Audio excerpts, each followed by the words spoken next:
सपा विधायक लकी यादव का बड़ा ऐलान। जौनपुर की लोकसभा सीट पे होगा बीजेपी से चुनावी जंग।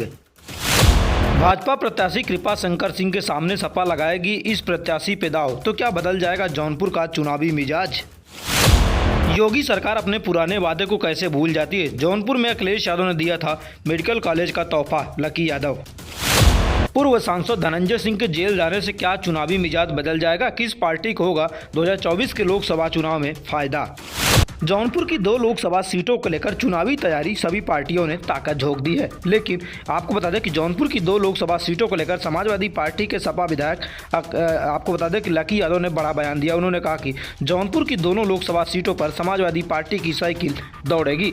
जिस तरीके से 2019 के लोकसभा चुनाव में जब सपा बसपा का गठबंधन था तो दोनों सीटें समाजवादी पार्टी जीत गई थी, लेकिन आपको बता दें कि मछलीशहर की सीट कुछ वोटों से हार गई थी। फिलहाल जौनपुर की लोकसभा सीट पर बीजेपी प्रत्याशी कृपा शंकर सिंह को क्या झटका लगेगा? जिस तरीके से पूर्व सांसद धनंजय सिंह के माननीय न्यायालय ने जेल भेजने के बाद अब जौनपुर की राजनीतिक सियासत की सरगर्मी फिलहाल तेज है।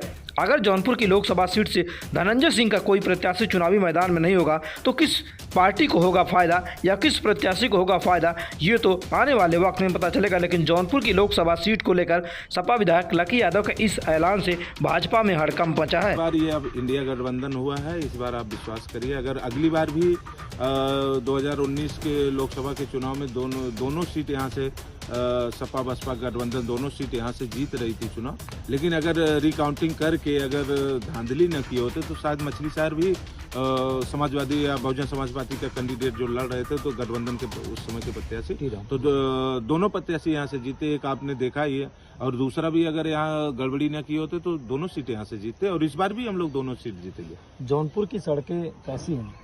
जौनपुर की सड़कें जैसी हैं, अब माननीय मंत्री जी PWD मंत्री जी से पूछेंगे तो उनका यही जवाब आएगा कि सारी सड़कें दुरुस्त हैं, लेकिन एक बार आप भी चल के देख लीजिए, पूरे क्षेत्र में कहीं भी टहल के आप देख लीजिए, कोई भी सड़क दुरुस्त नहीं है। भारतीय जनता पार्टी का काम केवल कागज पे है, धरातल पे कोई चीज है नहीं है, आप विश्वास। अखिलेश यादव ने एक तोहफा दिया था जौनपुर का मेडिकल कॉलेज, उस पर हमेशा मुद्दे उठते हैं सर, उसको कैसे देखते हैं? 50 लाख की आबादी है। अब ये तो मैंने अभी आपको बता दिया कि भारतीय जनता पार्टी केवल कागज पे काम करती है, न कि कोई चीज धरातल पे। अभी उप मुख्यमंत्री जी से अगर श्री ब्रजेश पाठक जी से अगर वो स्वास्थ्य मंत्री हैं, अगर उनसे बात की जाए तो वो कहते हैं कि जौनपुर का मेडिकल कॉलेज एकदम सही है, उसमें कोई जरूरत नहीं धन देने की, एकदम सही चल रहा है और पूरा कंप्लीट हो चुका। लेकिन उसको अगर आप माननीय मुख्यमंत्री जी आए थे कुछ दिन पहले उसको चेक करने की कैसा चल रहा है मेडिकल कॉलेज, तो जो वहाँ के जो कर्मचारी हैं उनको पेशेंट बना के लेटा दिया गया। ये प्रशासन के भारतीय जनता पार्टी के लोग केवल कागज पे दिखाते हैं, धरातल पे इनका कोई चीज नहीं है।